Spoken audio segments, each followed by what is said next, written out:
I was about to clap again. Welcome everyone. We are excited to have you all back with us. We have done this video in 2 parts. So we are going to continue with our chat on super. Before that, we're all going to go from left to right, my left. And we're going to introduce our names. Hey guys, I'm Wendy. Hi guys, I'm Lawson. What's good? It's Rejoice. Johnny. And welcome to another episode of Mental Me Monday. Yeah. So, I actually have a follow-up from the last episode that we shot. Because I think there's been some time in between the videos. And I just was kind of thinking, what kind of lifestyle could someone expect in retirement if they only relied on the age pension versus having their own super? Ooh. Yeah, just straight into it. No, please. Would age pensions still be a thing, or is that something that the government's trying to phase out with super? Not necessarily. Okay. Well, at the moment, let's just work on what's on today. Age pension is still there. I think this is just a personal opinion. I think age pension will still be there because there will still be people that have not been able to work, maybe due to disability or whatever, or think life changes. So we still need a safety net for people, I think. And then there's some jobs that may probably whatever, because of what they're earning, may not have substantial amount of super, right? So I think there is a need to have age pension. Okay, yeah. Because you can still access age pension even though you have superannuation. It now just depends on the balance you've got and what other assets you've got. Okay, yeah. All right, because remember, age pension is means tested and assets tested. So you may still be able to access that just for a buffer. Okay, fair. Okay, so at least, to keep the cost of living, because I don't think it's enough personally, because I've dealt with clients that live on age pension only. It may not be enough to live certain lifestyles. You're living bare minimum, really. So if you're looking to travel and do all those things that you hope to do in retirement, then I would highly encourage people to be engaged, as we spoke about last week, to actually make sure that superannuation forms a big part of an important part of the overall financial planning. That makes sense. All right.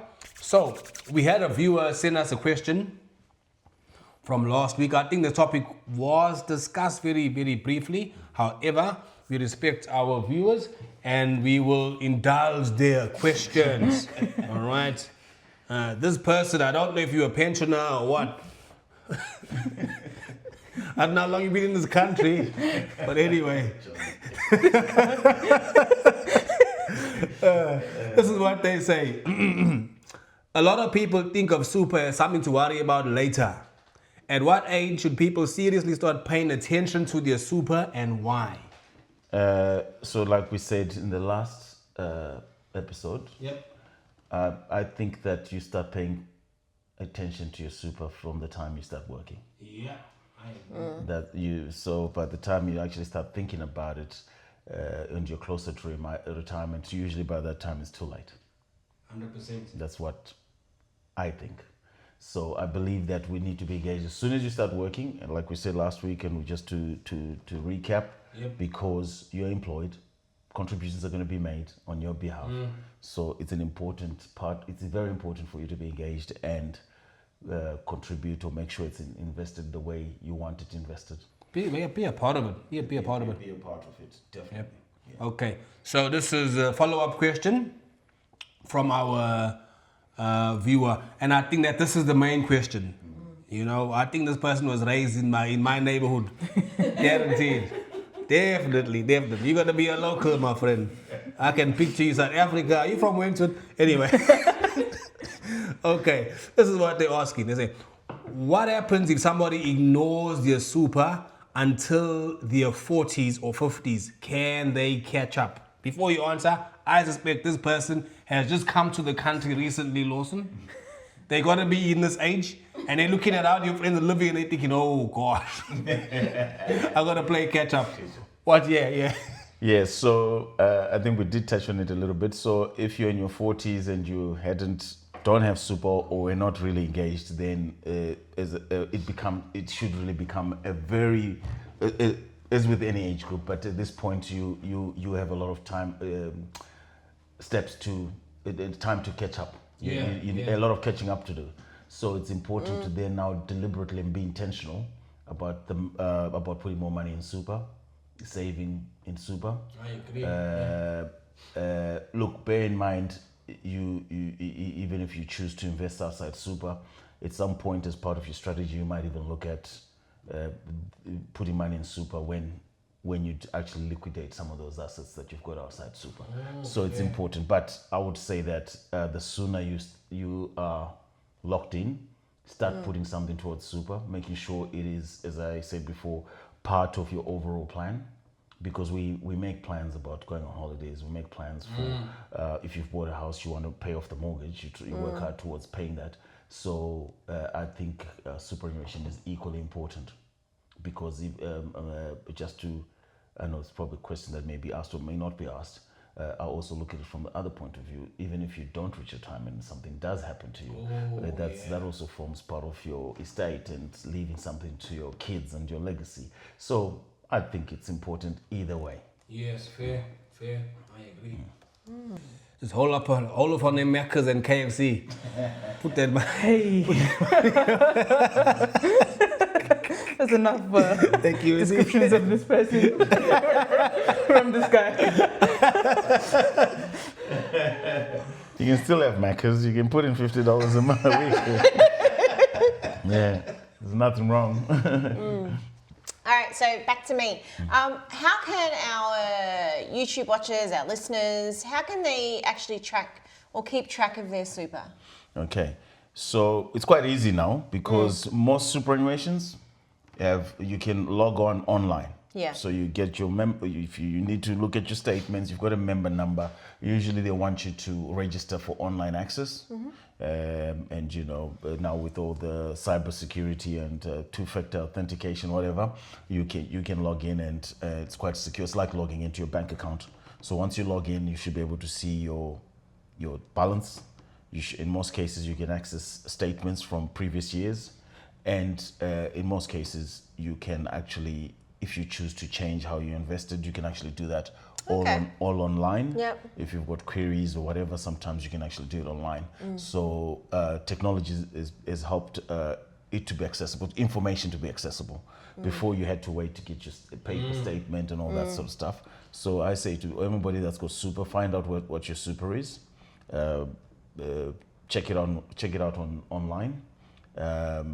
Get your account activated, and be able to access it when you can. It's not something you look at every day, but I'd say, once so often you need to check that it's there.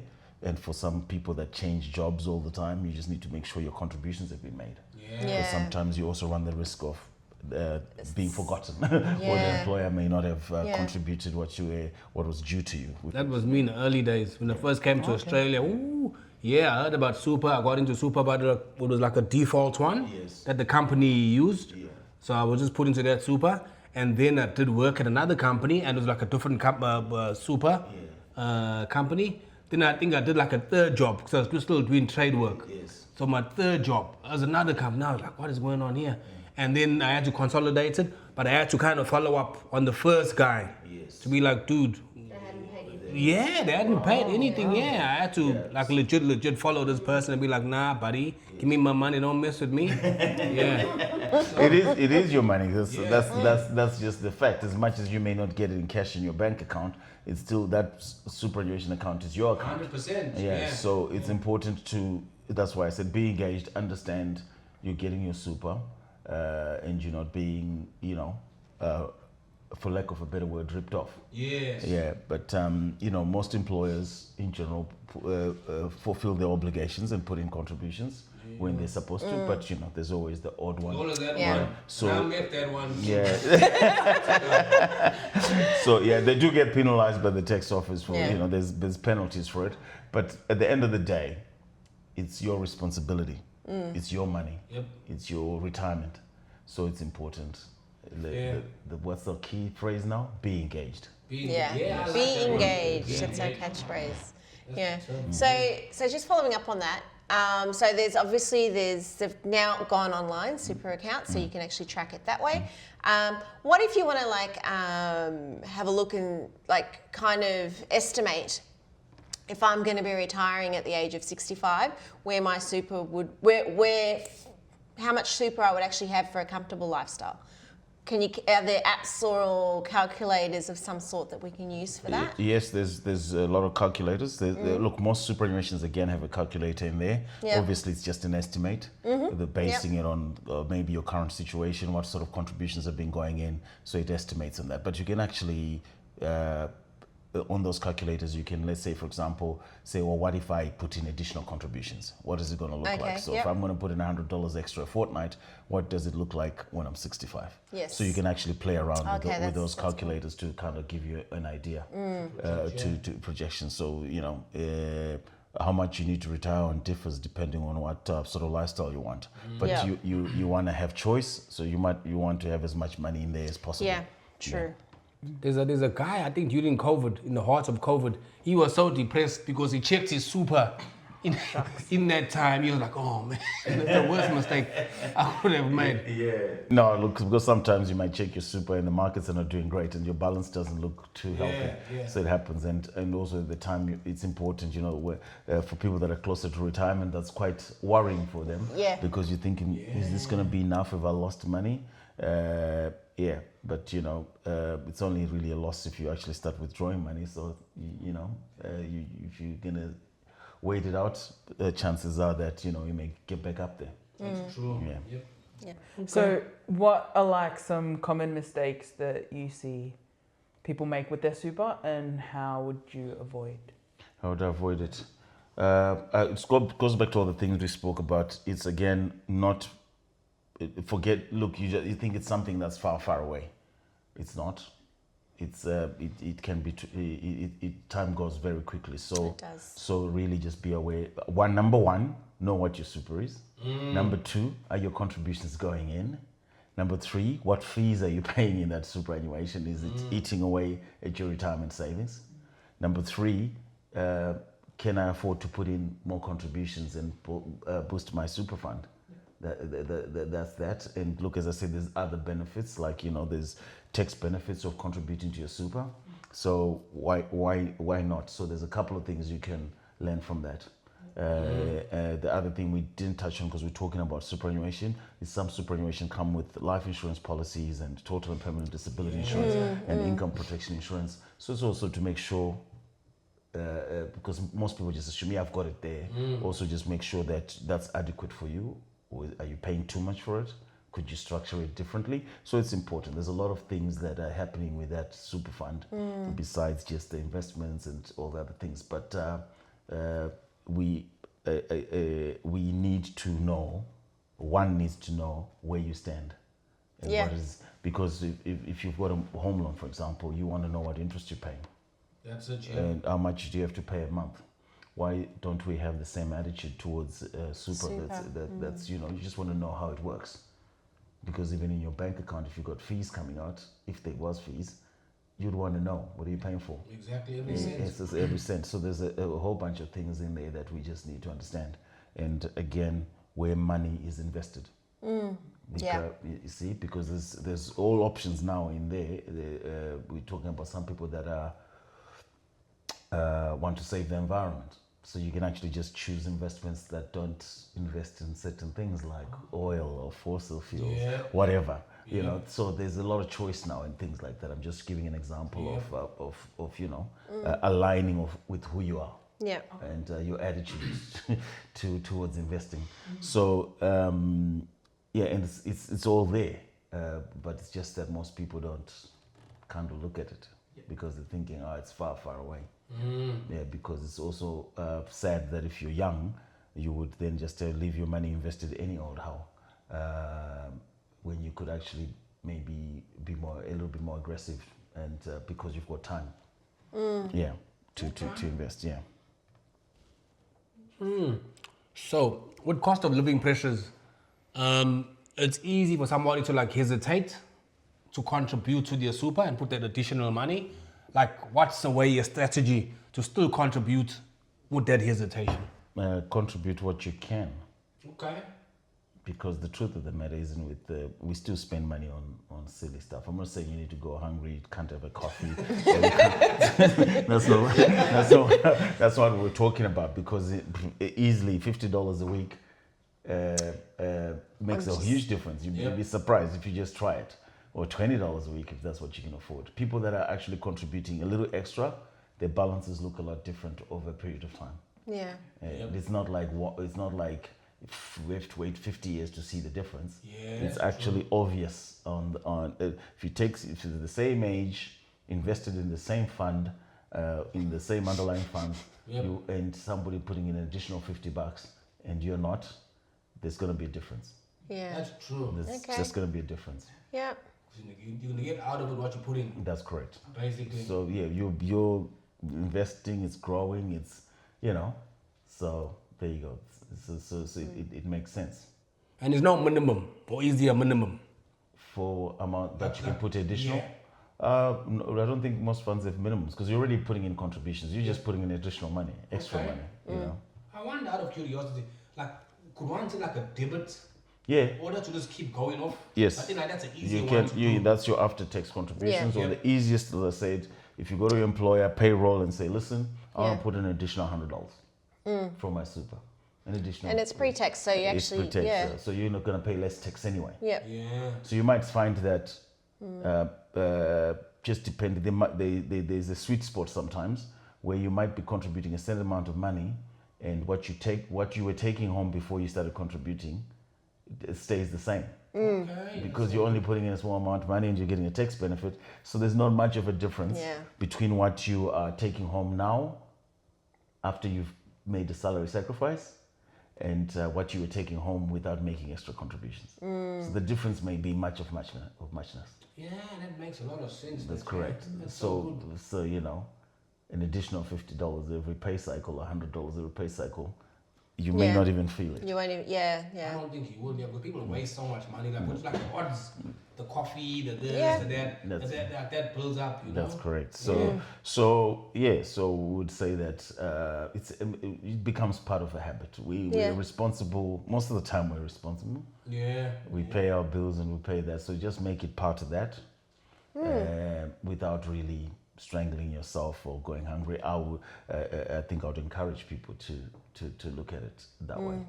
That's so good. Yeah. Okay. It's really good. This is some good stuff, Lawson. Thank you.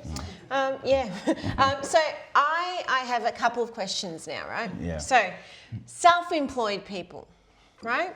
If I ever become self-employed. Or anybody out there who's self-employed or a casual worker. Actually, let's start with self-employed first. So self-employed people who do they have to pay into super?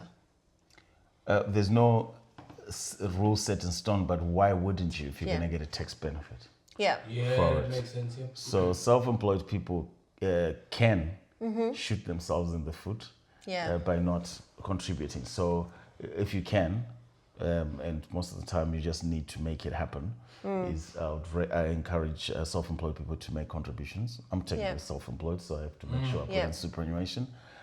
It's important to do it, because again, we're all going to retire at some point. Yeah. Unless you've built a ridiculously successful business that you're going to sell off before retirement, and get some tax benefits and put money in super. Even at that point, they encourage you can get tax benefits if you sell your business, and then if you put some of that money into super funds, you're going to get it.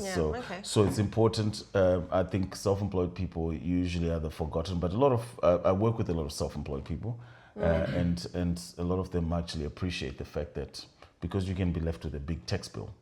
When you could have do you want a big tax bill, or can you do something about it and make some contributions into super, which again helps you when you retire. So it's a win-win situation. That's a gem. That's so good. And for casual workers then that don't regularly contribute to their super, they don't have a regular... Yeah, it's a challenge for casual workers because obviously maybe they're taking time off, and it's similar to the situation I was saying. If you have babies and you're on maternity leave and you may not necessarily be working and earning an income, then there's challenges for that. But most casual people I know seem to work more than full-time people. Right? They work more hours, They're yeah. making they're working more hours and all that. So again, They get they're entitled coin. to superannuation, Yeah. and they can. Yes, it's harder to plan on the contributions, but you can certainly make additional contributions. Yeah, but again, Okay. just know where it is. So with casual people, obviously they run that challenge of they changing jobs or working for different companies. Just make sure you know where your super is, and you let your employer know this is the superannuation I use, you want, so yeah. that at least then you know all your money is going to the one pot, and you're Yeah. on top of things. Oh, that's good. So another question that I have, right, is beneficiary, right? So we're entitled to nominate a beneficiary, okay, for our super. Say, for instance, I'm married to Johnny. I nominate Johnny as my beneficiary. You are married to Johnny, but Yes. anyway. I am. Right? Actually, I'm not even wearing my ring. I just realised. Yeah. So I nominate him as my beneficiary, but every 3 years I get this letter in the mail that says I now need to renominate a new beneficiary. Why do they do that? They do well.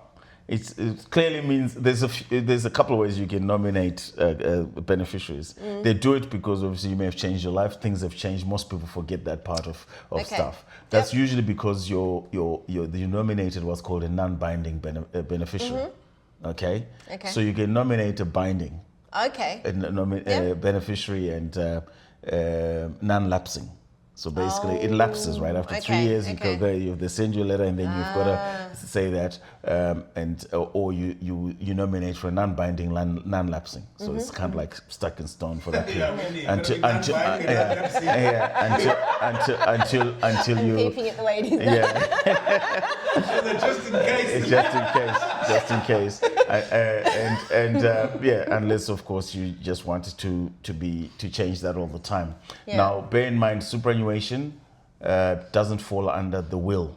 Yes. Okay. Yeah. So if something does happen to you, whoever you've nominated is, and if they're husband or dependent or whatever, they are the ones, the trustees, it's the discretion of the trustees. Trustees are the ones that run the fund, who gets the money. So normally it's the person that's been nominated. So that's why if you wanted to go to a particular person, non-binding, non-lapsing, that's who it goes to.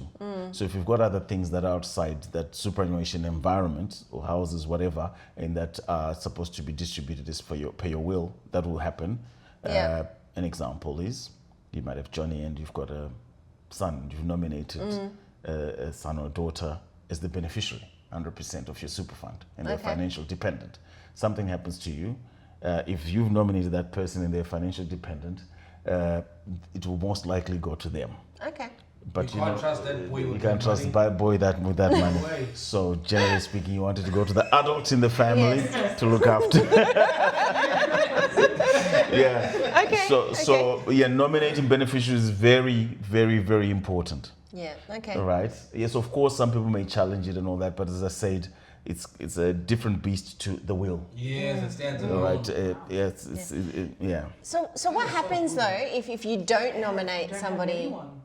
If you don't nominate, you can nominate your legal representative, but if you don't nominate someone, that's when we have those issues. So normally the trustees, whoever is dealing with your estate, would obviously need to tell the superannuation somebody passed away, and then they have to go through this whole process of where the money goes to. All right? Yeah. Because wherever there's money, and I always say the estate planning is very important. The nomination of beneficiaries is important because there's always issues when that comes to that point.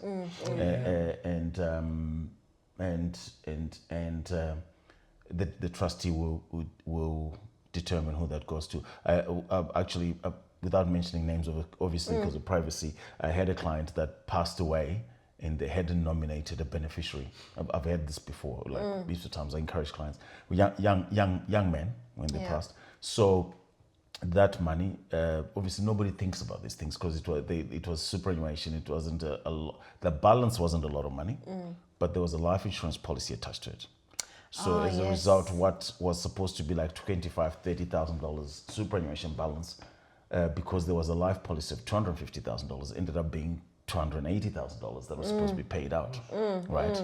So the natural things, because he wasn't married, he didn't have kids, the mother and the brother obviously put in their claim to say this money was supposed to come to them because they were the surviving family. Yeah.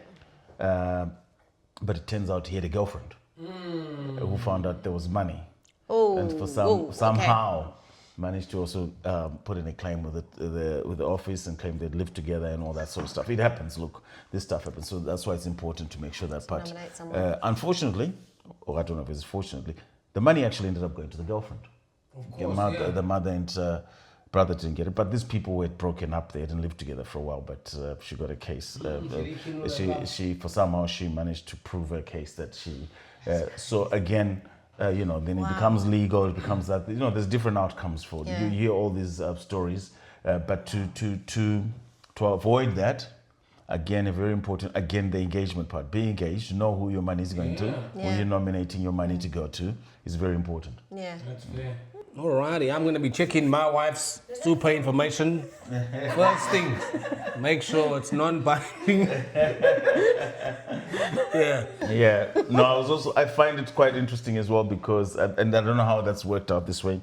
Maybe it's the client I work with, the clients I kind of work with, but where there's married couples and if there's children involved, I'm not saying this. I don't want to generalize, but it seems to be the theme with the husband's super. Most of the time, the husband has nominated the wife 100% to get the super fund. Yeah.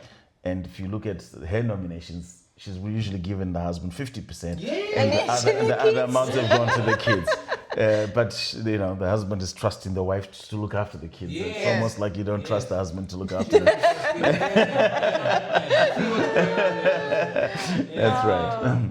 I see what's going on here. That's so But look, this has been very, very informative, very educational. Obviously, Lawson can unpack more of this information, more in depth. But for that, you'd have to reach out to Lawson. We will have his information on the subscriptions. Is that what it's called? Subscriptions? Descriptions. Oh, excuse me. So on the descriptions, down low. Yeah. So Lawson's information will be out there. Please, we encourage you, reach out. Get one-on-one with Lawson if possible. Get more information. Educate yourself. What you don't know can hurt you. That's what I'm getting out of this. And Will hurt you. 100%. 100%. That's right. So a few notes I've made throughout our discussion here is check your super balance. Know what's in there. Don't be too perturbed by what it looks like at the moment, but just be encouraged to know that there is money there and it's increasing bit by bit.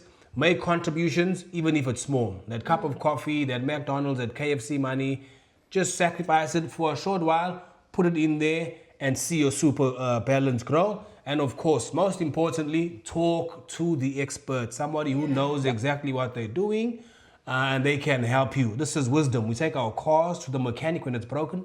We take our bodies to the hospitals when we're feeling sick. So your finances, take it to financial advisors, to people who can help you in that space. That's just common sense.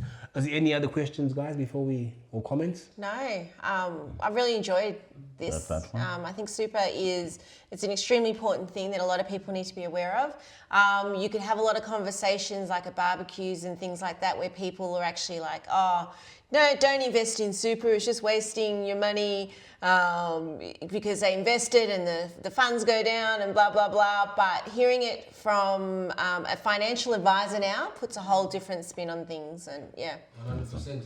So guys, if you stayed along all this way, please support us so we can have more of these conversations for more people to see.